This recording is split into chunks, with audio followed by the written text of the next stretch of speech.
اب یہاں اصل مقصود کی طرف آ جاتے ہیں جو ان آیات میں بیان کیا گیا ہے۔ اس آیت میں جیسے میں نے کہا کہ بنیادی طور پر عقیدہ آخرت یعنی بعث بعد الموت کا بیان ہے۔ تو اللہ تعالیٰ نے 2 موت اور 2 حیات کا ذکر کیا ہے۔ پہلی موت ایک وقت ایسا تھا کہ تم نہیں تھے، یہ انسان کی پہلی موت ہوئی۔ پھر اللہ نے تمہیں عدم سے وجود دیا اور تم اس دنیا میں آ گئے۔ پھر ایک وقت آئے گا وہ تمہیں موت دے دے گا، یہ دوسری موت، اور پھر ایک وقت آئے گا وہ تمہیں دوبارہ زندہ کر دے گا۔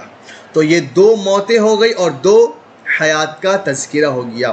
ان میں سے جو پہلی 3 ہے کہ پہلے انسان نہیں تھا، پھر آ گیا، پھر نہیں ہوگا، اس میں کسی کو کوئی اختلاف نہیں ہے۔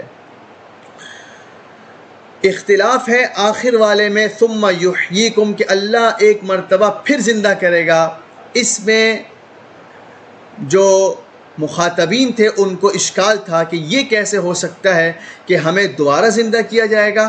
تو یہاں پہ اللہ تعالیٰ اسی کو ثابت کرنا چاہتے ہیں کہ بالکل تمہیں دوبارہ زندہ کیا جائے گا۔ اب یہ جو مرنے کے بعد دوبارہ زندہ ہونا تھا، اس کو مشرکین اور مخالفین بعید از عقل، خلاف عقل شمار کرتے تھے۔ قرآن نے ان کے اس تعجب کو ذکر کیا ہے کہ وہ مر کر دوبارہ زندہ ہونے کو خلاف عقل اور عقل سے ایک دور کی چیز سمجھتے تھے۔ سورہ یاسین میں اللہ تعالیٰ فرماتے ہیں کہ ایک آخرت کا انکار کرنے والا کہنے لگا من یحیی العظام وہی رمیم، کہ ان ہڈیوں کو کون زندہ کرے گا ان کے بوسیدہ ہو جانے کے بعد۔ اور سورہ قاف میں بھی ان کے اس تعجب کو ذکر کیا اذا متنا وکننا ترابا ذالک رجع بعید، کہ جب ہم مر کے مٹی ہو جائیں گے تو پھر واپس ہم کیسے اٹھیں گے، یہ لوٹنا تو بہت دور کی بات لگتی ہے۔ تو قرآن نے ان کے اس تعجب کو ذکر کیا ہے جس کو وہ بعید از عقل سمجھتے تھے کہ مر کر دوبارہ زندہ ہونا ممکن نہیں ہے۔ اب آپ یہاں پر یہ بات سمجھیں کہ اس چیز کو تو ہم دیکھتے ہیں کہ انسان نہیں تھا، پھر اس دنیا میں آتا ہے، پھر وہ یہاں زندگی گزارتا ہے، پھر اپنا وقت پورا کرنے کے بعد وہ یہاں سے چلا جاتا ہے۔ لیکن مرنے کے بعد دوبارہ زندہ ہونا یہ ایک ایسی چیز ہے جس کو انسان اپنے حواس اور سینسز سے نہیں دیکھ سکتا، اس کو محسوس نہیں کر سکتا کہ انسان مرنے کے بعد دوبارہ زندہ ہوا ہے، یعنی یہ ہمارے حواس سے بالکل دور ہے۔ اب ایک مومن جو اللہ پر اور اس کی قدرت پر ایمان رکھتا ہے، اس کے لیے تو یہ بات کافی ہے کہ اللہ تعالیٰ اس کو قرآن میں خبر دے رہا ہے کہ ایسا ہوگا کہ تم مرنے کے بعد دوبارہ زندہ کیے جاؤ گے۔ لیکن سوال ان لوگوں کا ہے جو اس کے متعلق شک میں تھے، جو آخرت کے منکر تھے، جو اس کو عقل کے خلاف سمجھتے تھے۔ قرآن نے ان کے سامنے اپنے مدعا کو دلائل عقلیہ سے ثابت کیا اور دلیل دی ہے کہ یہ بالکل ہوگا اور یہ عقل سے دور کی بات نہیں ہے۔ اور قرآن استدلال پیش کرتا ہے کہ وہ محسوس سے غیر محسوس کو ثابت کرتا ہے، جس کو ہم کہتے ہیں reasoning from the observable to the unobservable, کہ ایک ایسی چیز جس کو ہم دیکھ رہے ہیں اس سے دلیل حاصل کرنا اس چیز پر جس کو ہم دیکھ نہیں سکتے، جس کو ہم محسوس نہیں کر سکتے۔ اب یہاں پر آپ چند باتیں سمجھ لیں۔ سب سے پہلی بات یہ ہے کہ یہ جو بات کی جا رہی ہے یہ ان لوگوں سے کی جا رہی ہے جو خدا کے منکر نہیں تھے، خدا کے وجود کو مانتے تھے۔ بہرحال یہاں ایک سوال ہو سکتا ہے، اگر یہ بات ان سے ہو رہی ہے جو خدا کے وجود کو مانتے تھے تو پھر یہاں اللہ تعالیٰ یہ کیوں کہہ رہے ہیں فَكَيْفَ تَكْفُرُونَ، کہ تم کیسے انکار کر سکتے ہو؟ تو اس کو سمجھ لینا چاہیے کہ وہ اللہ کو تو مانتے تھے، اس کا ثبوت خود قرآن پیش کرتا ہے۔ سورۃ اللقمان میں اللہ تعالیٰ فرماتے ہیں وَلَئِن سَأَلْتَهُمْ مَنْ خَلَقَ السَّمَاوَاتِ وَالْأَرْضَ لَيَقُولُنَّ اللَّهُ، اگر آپ ان سے پوچھیں گے کہ یہ زمین اور آسمان کس نے پیدا کیے تو یہ کہیں گے یہ اللہ نے پیدا کیا ہے۔ اسی طرح سورۃ الزخرف میں ہے وَلَئِن سَأَلْتَهُمْ مَنْ خَلَقَهُمْ لَيَقُولُنَّ اللَّهُ، اگر آپ ان سے پوچھیں گے کہ تمہیں کس نے پیدا کیا ہے، تو یہ ضرور کہیں گے کہ ہمیں اللہ نے پیدا کیا ہے۔ اس سے معلوم ہوتا ہے کہ مشرکین خدا کے منکر نہیں تھے، خدا کے وجود کو بھی مانتے تھے، اس کے خالق ہونے کو بھی مانتے تھے۔ یہاں جو ان کو منکر اور انکار کرنے والا کہا جا رہا ہے، اس کی وجہ یہ ہے کہ وہ عقیدہ آخرت کے منکر تھے۔ وہ عقیدہ آخرت کے منکر تھے جو سراسر خدا کی قدرت پر دلالت کرتا ہے کہ خدا قادر ہے کہ اس کائنات کو ختم کرنے کے بعد دوبارہ بنا دے، دوبارہ لوگوں کو زندہ کر دے اور ان سے حساب کتاب لے۔ تو جو عقیدہ آخرت کا انکار کرتا ہے گویا وہ خدا کی قدرت کا انکار کرتا ہے، اور جو خدا کی قدرت کا انکار کرتا ہے گویا وہ خدا کا انکار کرتا ہے۔ اس لیے یہاں پر ان الفاظ سے تعبیر کیا گیا کہ تم کیسے انکار کرتے ہو اللہ کا، ورنہ حقیقت میں وہ اللہ کو تو مانتے تھے لیکن آخرت کا انکار کرتے تھے، تو آخرت کے انکار کو ایسا سمجھا جیسے خدا کا انکار ہے۔ تو اب میں نے پہلی بات ذکر کی کہ یہ جو ہماری بات ہو رہی ہے یہ ان لوگوں سے ہو رہی ہے جو خدا کے وجود کے قائل ہیں، کیونکہ جو خدا کے وجود کو ہی نہیں مانتا ان سے بحث قیامت کو ثابت کرنے پر نہیں ہوگی، ان سے بحث تو خدا کے وجود پر ہوگی۔ دوسری بات آپ یہ سمجھیں قرآن دلیل کس طرح پیش کرتا ہے۔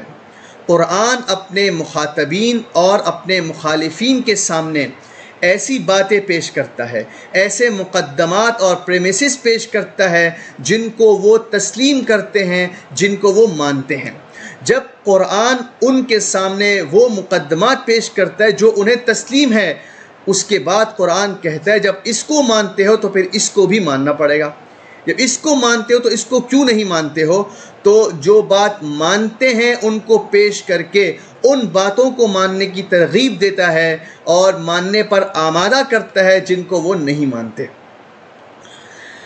تیسری بات آپ یہ سمجھیں کہ کسی بھی چیز کو، کسی بھی پروڈکٹ کو، کسی بھی مشین کو پہلی مرتبہ پیدا کرنا مشکل ہے بنسبت دوسری مرتبہ پیدا کرنے کے۔ یعنی کسی چیز کو جب پہلی مرتبہ ایجاد کیا جاتا ہے تو اس کا ایجاد کرنا مشکل ہوتا ہے، لیکن جب وہ چیز وجود میں آ جائے تو اس جیسی دوسری بنانا یا اس کو توڑ کر دوبارہ اس جیسی بنا دینا یہ مشکل بات نہیں ہوتی، اور یہ بالکل مسلم بات ہے، اس میں کوئی دو رائے نہیں ہے۔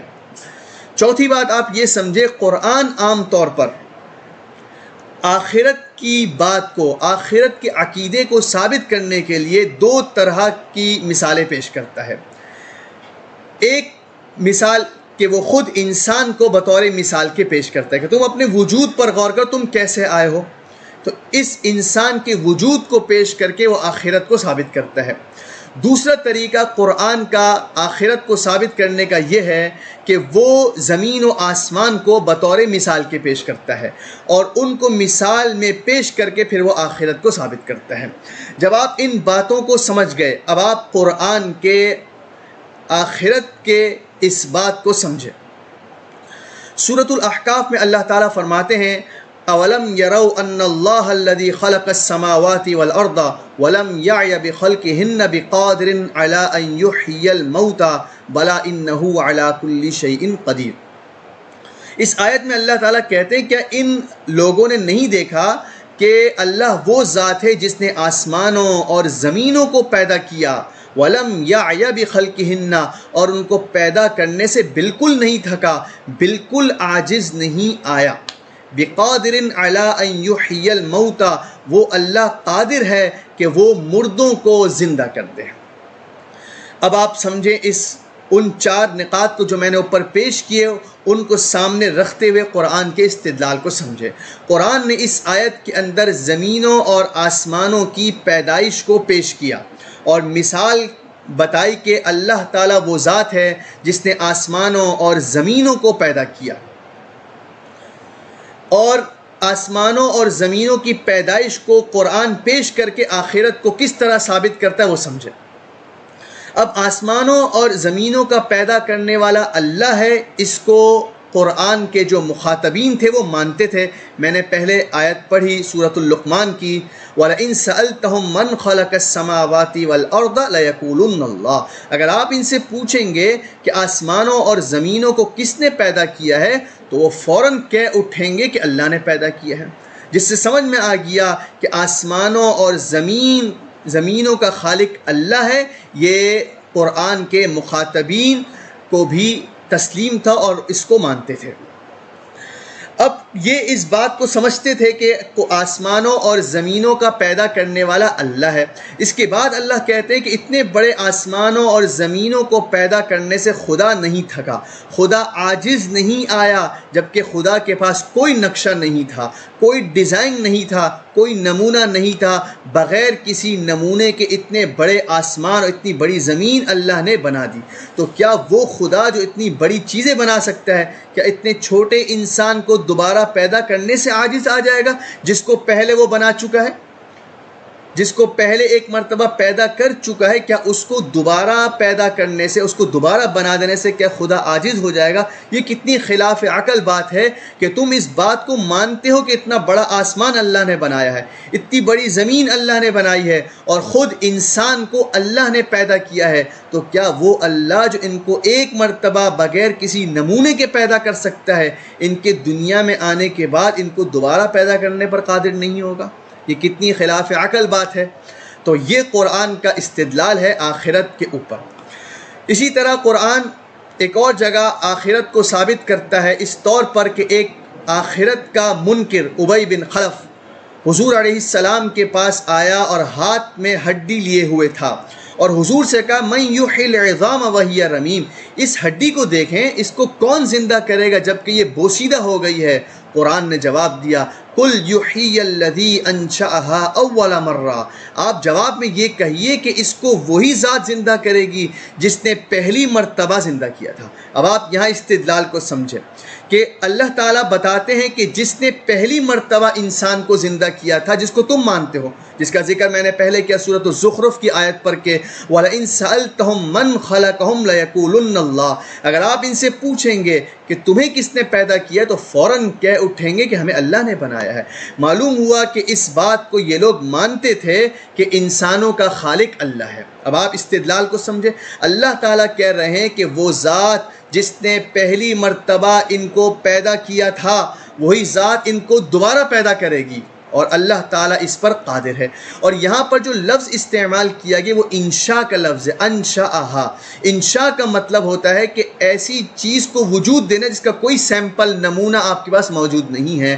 تو اللہ کہہ رہے ہیں کہ جب ہم نے انسان کو بغیر سابق نمونے کے پیدا کر دیا، تو اب جب انسان اس دنیا میں آ گیا ہے اور مر گیا ہے، تو اب اس کو دوبارہ زندہ کر دینا، اب اس میں دوبارہ روح ڈال کے اس کو اٹھا دینا، خدا کے لیے کوئی مشکل بات نہیں ہے۔ اسی طرح قرآن کا ایک استدلال آخرت پر اس طرح ہوتا ہے کہ قرآن مردہ زمین کو مثال میں پیش کرتا ہے۔ اللہ تعالیٰ حامیم سجدہ کے اندر فرماتے ہیں کہ اللہ تعالیٰ کی قدرت کی نشانیوں میں سے ہے کہ انک تری الارض خاشعۃ، کہ تم زمین کو پست اور دبی ہوئی دیکھتے ہو، فاذا انزلنا علیہا الماء اہتزت وربت ان الذی احیاها لمحیی الموتى، کہ تم زمین کو دیکھتے ہو کہ بالکل مردہ بے جان ہے، کوئی سبزہ اس پر نہیں ہے، کوئی غلہ وہ نہیں اگا رہی ہے، پھر اللہ تعالیٰ آسمان سے پانی برساتا ہے، اس پانی کے ذریعے اللہ تعالیٰ اس زمین کو زندہ کرتا ہے، وہ تر و تازہ ہو جاتی ہے، ابھرنے لگتی ہے، لہلہانے لگتی ہے، پھر وہ غلہ بھی دیتی ہے، اناج بھی دیتی ہے۔ پھر اللہ کہتے ہیں ان الذی احیاہا، جس نے اس مردہ زمین کو زندہ کر دیا ہے، لمحیی الموتى، وہی خدا مردوں کو بھی زندہ کر سکتا ہے۔ جس خدا نے اپنی قدرت سے اس مردہ زمین کو اٹھا دیا، وہی خدا اپنی قدرت سے مردوں کو زندہ کرنے پر قادر ہے۔ تو یہاں اللہ تعالیٰ نے ایک مردہ زمین کی مثال پیش کی، اور مردہ زمین کو کون زندہ کرتا ہے اس کو قرآن کے مخاطبین تسلیم کرتے تھے۔ اللہ تعالیٰ فرماتے ہیں وَلَئِن سَأَلْتَهُمْ من نزل من السماء ماء فاحیا به الارض من بعد موتها ليقولن اللہ، اگر آپ ان سے پوچھیں گے کہ آسمانوں سے بارش کون برساتا ہے، پھر اس بارش کے ذریعے مردہ زمین کو کون زندہ کر دیتا ہے، تو یہ فوراً کہیں گے اللہ ایسا کرتا ہے۔ تو اللہ نے کہا جب تم اس چیز کو مانتے ہو کہ اس مردہ زمین کو اللہ زندہ کرتا ہے، تو پھر اس مردہ انسان کو اللہ کیوں نہیں پیدا کر سکتا؟ تو یہ قرآن کے استدلالات ہیں جن کے ذریعے وہ عقیدہ آخرت کو ثابت کرتا ہے اور بتاتا ہے کہ عقیدہ آخرت بالکل عقل کے خلاف نہیں، بالکل عقل سے دور نہیں ہے، بالکل عقل کے موافق ہے، کیونکہ اللہ ہر چیز پر قادر ہے۔ اس نے اتنی بڑی کائنات بنا دی، وہ انسان کو دوبارہ پیدا کرنے سے بالکل عاجز نہیں ہے۔